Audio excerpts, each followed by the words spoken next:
some of us who have seen the other side, coming from that cosmic thinking, we can actually merge into the creativity of the universe itself. Therefore, the evolution is no longer a process of nature.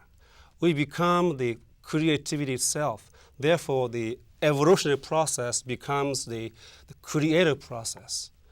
It is like people call conscious evolution, but it is more than conscious evolution. You become the force that transforms the field of consciousness itself. So that is the essence of think cosmically, act globally. And what I get from this is we're producing something here. Because we're so in harmony and we look the same way, and I think we've gone beyond our self-focusing into something bigger. We've created something. So what I connected with is when enough of us start to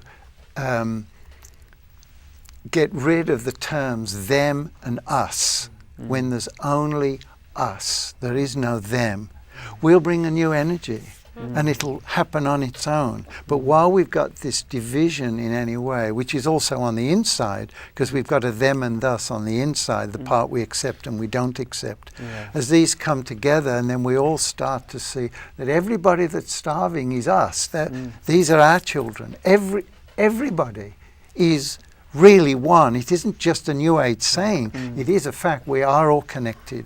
And when this starts to come together and we start to see this instead of being against, I think we'll create a whole new vibration that will just pop us all.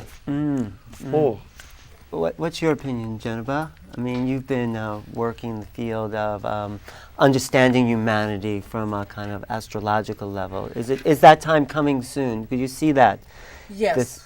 We are on the orb of tremendous change.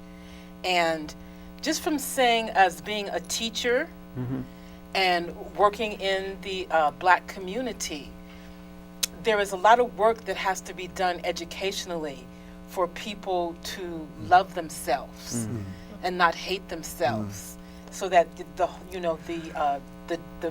homicide rate and the these things, we must start with ourselves. This whole, we can't think cosmically until we take time and go within to ourselves. That's the key. Thank you.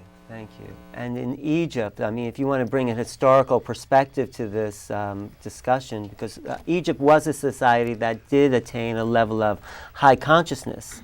And how did it get there, and what happened with it? How it got there is a big mystery, actually, because it starts at its height, very close to its beginning, around, or dynastic Egypt anyway, around 3000 BC. And it then declines very slowly. It stays intact and coherent for 3,000 years, so they must be doing something right. But it's going downhill all along.